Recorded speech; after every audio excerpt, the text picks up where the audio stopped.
지난 시간에 다윗과 사울과 요나단에 대해서 우리가 함께 살펴보았는데, 다윗이 요나단에게 고백하기를 나와 죽음 사이에는 한 걸음뿐이라고 했어요. 사람이 얼마나 힘들고 얼마나 난처한 상황이면 지금 자기 앞에 죽음이 딱 한 걸음 앞에 있다고 느껴지겠어요. 우리도 살아가다 보면 정도의 차이는 다르고 크기는 서로 다르게 느껴질 수 있지만 이런 어려움도 겪을 수 있고, 또 이보다 작은 어려움이라도 우리한테는 항상 부담이고 고민이에요. 다윗은 지금 죽음이 한 걸음 앞에 있는 그런 상황에 요나단의 도움으로 도망을 칠 수 있게 되었습니다. 어떤 사람은 그래도 하나님께서 그 땅을 다윗에게 주셨는데 그 자리에 있었어야지 라고 이야기할 수도 있겠어요. 도망을 가서는 안 됐다. 오늘 본문에서 다윗은 블레셋으로 도망가지만 다시 이스라엘로 돌아오는 모습을 볼 수가 있습니다.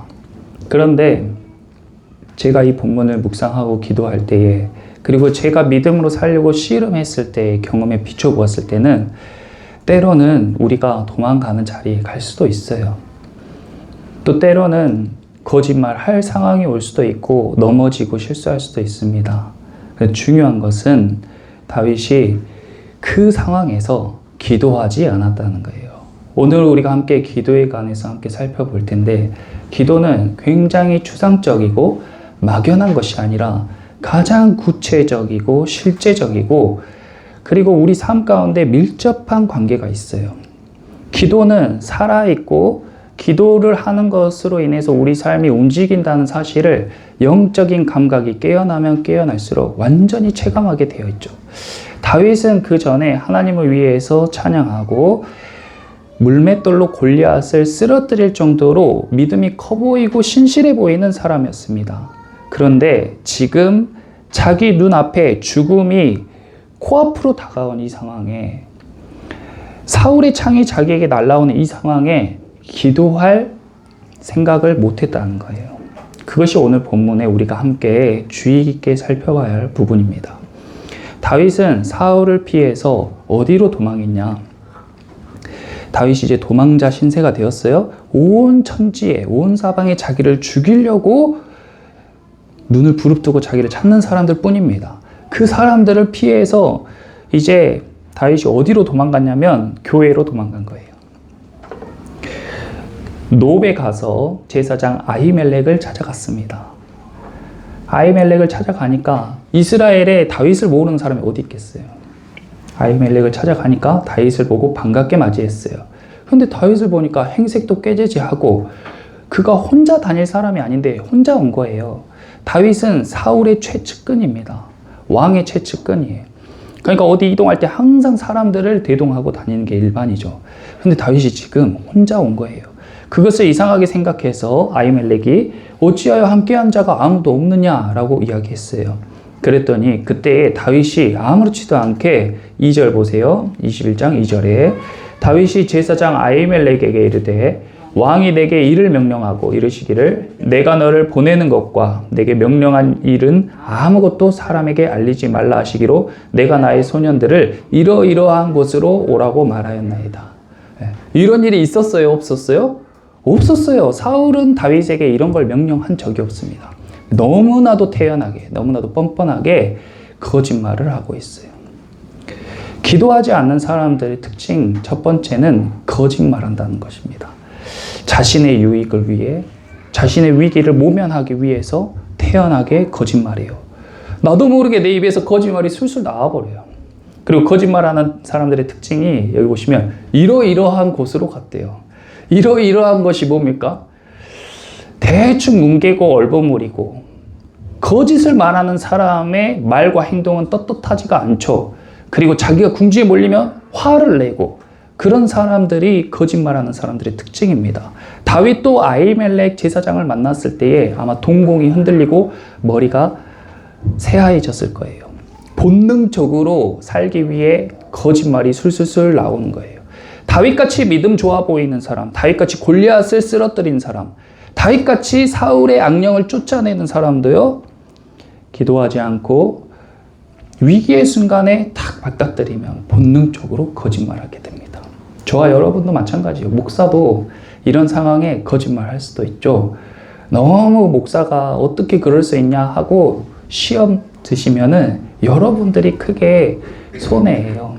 그래서 제가 잘못할 때는 여러분들이 저를 향해서 지적하고 질책하실 수 있지만 그것으로 여러분들이 시험에 들지 않았으면 좋겠습니다. 목사도 사람이고 성도도 사람이에요. 우리 신앙생활 할 때 사람 보지 마시고 다윗도 보지 마시고 예수님 보시면서 신앙생활 하시기를 축원합니다.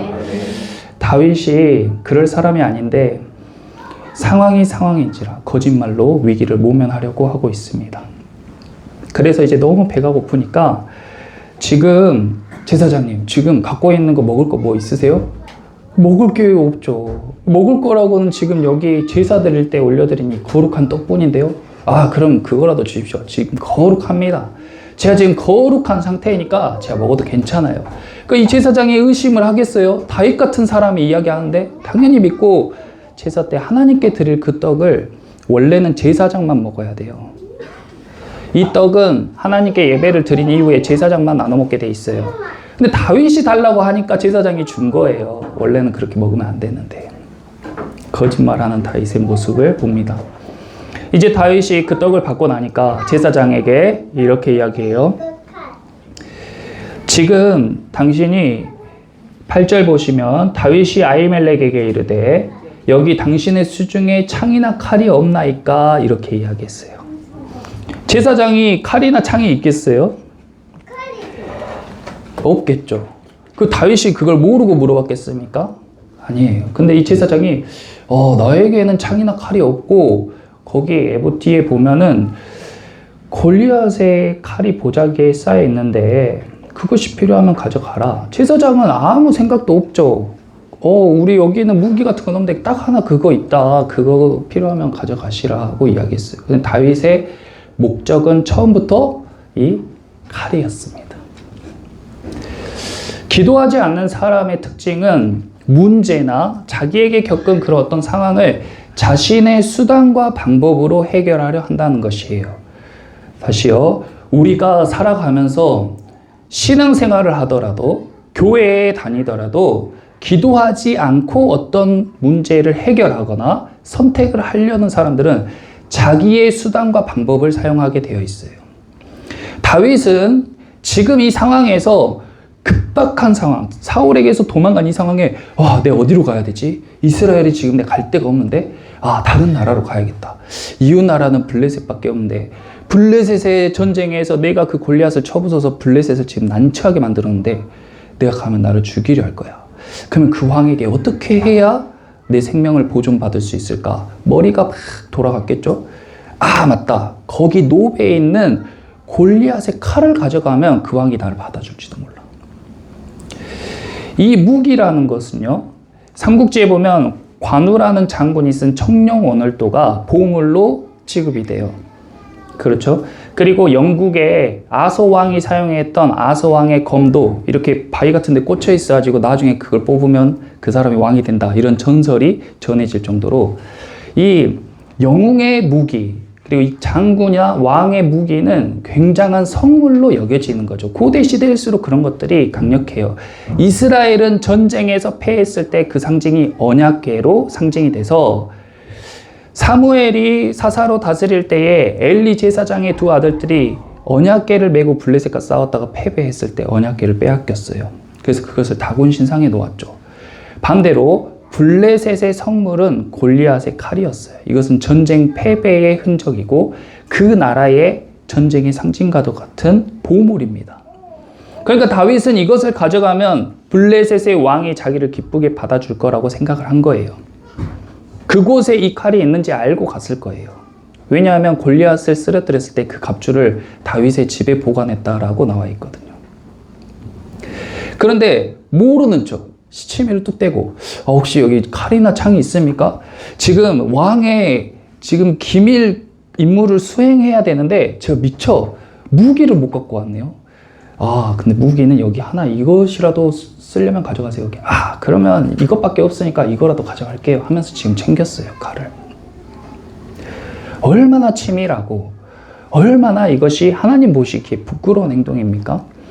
하나님을 외면하고 기도하지 않으니까 골리앗의 칼을 의지하게 되는 거예요. 불과 얼마 전에 전쟁터에서 골리앗이 칼도 없이 내 앞에 나왔냐? 그때 다윗이 골리앗을 향해서 칼과 단창은 내게 없으나 하나님의 이름으로 내가 너에게 나아간다라고 선포했던 사람이에요. 그런데 이제 와서 자기가 골머리 싸서 찾은 게 골리앗의 칼이라고요. 신실한 하나님의 성도들이 나에게 물질은 없고 나에게 능력은 없고 나에게 인맥은 없어도 하나님께서 하시면 됩니다 라고 선포하며 나아갔던 신실한 그리스도인들도 막상 문제가 터지면 아이고 어디에서 도움을 구하지? 어디에서 내가 누구에게 전화를 걸어서 도움을 청하지? 이것이 신앙생활 하는 사람의 본능이고 맨 얼굴이에요. 다윗도 그랬어요. 그래서 이걸 챙깁니다. 제사장은 아무것도 모르죠. 근데 칼을 챙겼어요. 그리고 노베에서 떠나가지고 블레셋으로 갔어요. 블레셋에 가서 아기스 왕을 만났습니다. 골리앗의 칼을 주면서 아기스 왕에게 주면 아기스 왕이 좋아하면서 그래 다윗아 잘 왔다. 너 이제 우리 나라에서 잘 지내라 할 줄 알았겠죠. 그런데 아기스의 반응이 저 자식 다윗 아니야? 그러니까 신하들이 11절에 아기스의 신하들이 아기스에게 말하되 이는 그 땅의 왕 다윗이 아니니까. 거기 밑줄 그어보세요. 그 땅의 왕 다윗.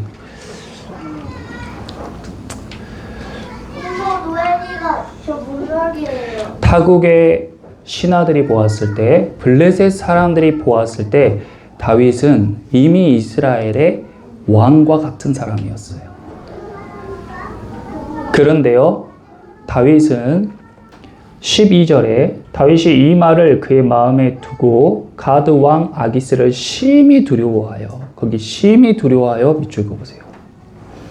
지금 다윗은 사울을 두려워해서 자기 머리를 굴려가지고 자기 방법대로 2차 저차 해가지고 블레셋의 아기스 왕 앞에까지 갔어요. 그런데 일이 해결되기는커녕 더 두려움에 휩싸인 거예요. 심히 두려움에 휩싸인 거예요. 그래서 어떻게 행동했냐? 미친 사람처럼 행동했습니다. 이것이 하나님을 떠나고 기도하지 않고 자기 방법대로 일을 해결해 보려고 했던 믿음의 사람의 결과예요. 다윗은 여기에서 자기 인생의 바닥을 치는 거예요. 저렇게 행동하면서 무슨 생각이 들었겠습니까? 내가 지금 맨몸으로 골리앗 앞에서도 떳떳했던 사람인데 지금 블레셋의 아기스 왕 앞에서 내 살려고 미친 짓을 하고 있구나. 이 자괴감이 어떻겠어요? 다른 사람들이 보기에는 나를 왕이라고 이야기하는데, 다른 사람이 보기에는 나를 높이 평가해 주는데 내 안에 무너진 심령, 내 안에 무너진 자존감, 내 안에 무너져버린 내 자아가 이렇게 딱 나타나게 될 때 그 사람이 바닥을 치는 거예요, 인생에.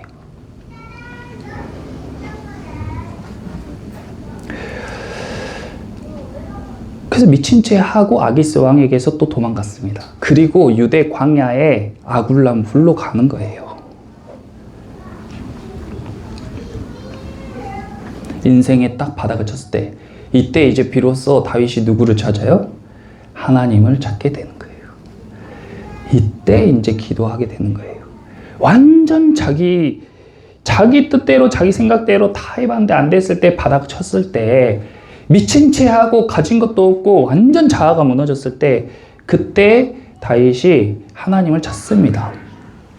시편 34편을 보겠습니다. 시편은 대부분 다윗이 쓴 시예요. 힘들 때도 쓰고 기쁠 때도 썼는데 시편이라는 것은 노래조, 곡조 있는 기도라고도 합니다. 그러니까 다윗의 기도예요. 시편 34편. 거기 소제목에 뭐라고 쓰여 있어요? 함께 읽어보겠습니다. 다윗이 아비멜렉 앞에서 미친 채 하다가 쫓겨나서 지은 시. 방금 아기스 왕 앞에서 미친 짓 하다가 아기스 왕이 저 미친 사람 치워라. 저 사람 어떻게 우리나라에 들이겠냐 하고 치우라고 하니까 얼른 아기스 왕에게서 벗어나서 광야로 도망가면서 그때 지은 시예요. 거기 전체가 다 그 내용인데 4절만 우리가 함께 읽어보겠습니다. 4절 함께 읽겠습니다. 내가 여호와께 간구하매 내게 응답하시고 내 모든 두려움에서 나를 건지셨도다. 아멘. 간구는 간절히 구한다는 뜻이죠. 간절히 기도했다는 의미예요.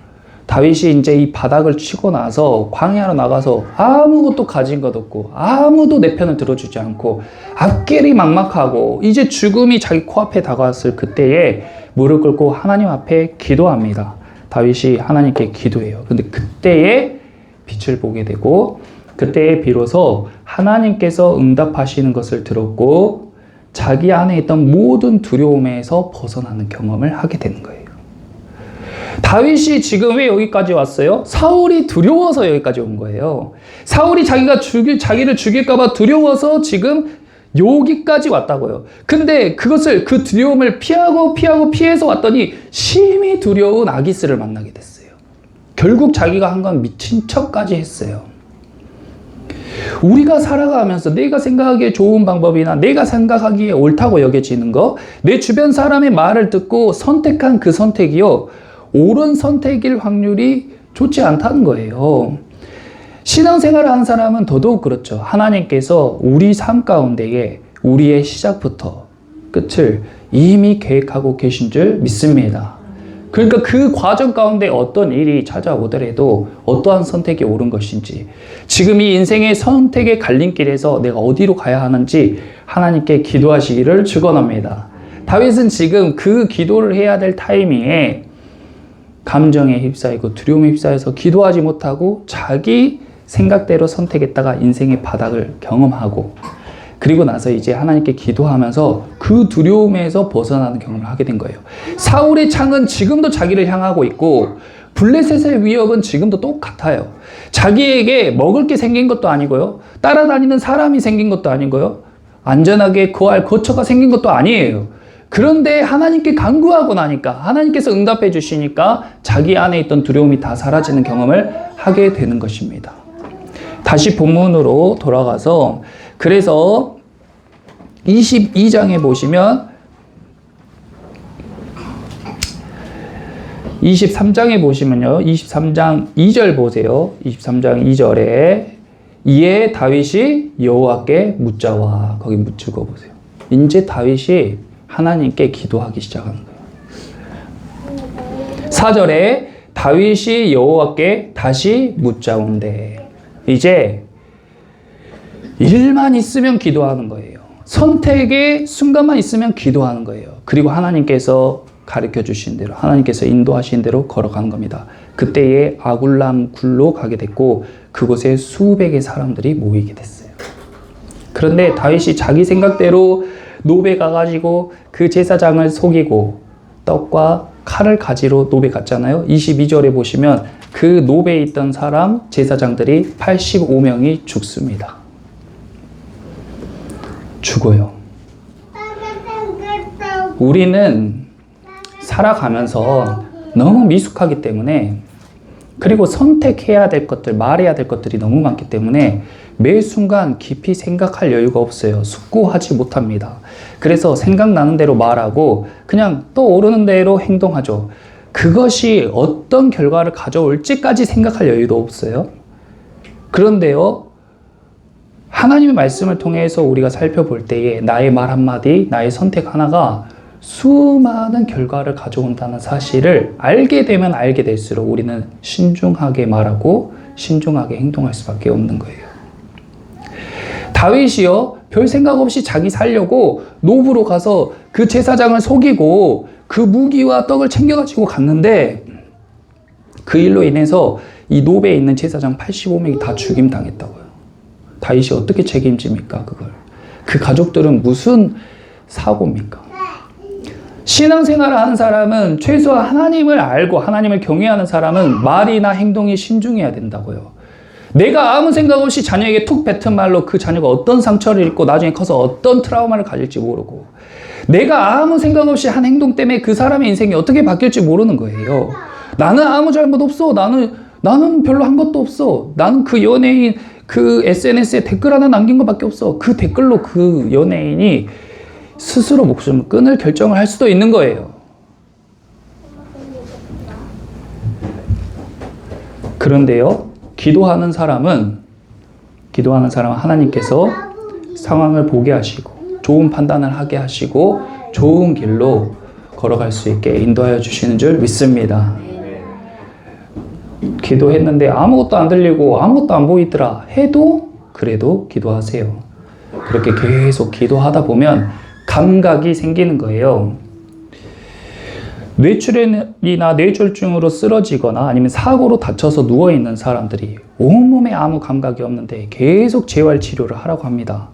넋놓고 있어버린 사람은 죽을 때까지 그대로 뻣뻣한 몸을 가지고 죽게 되었죠.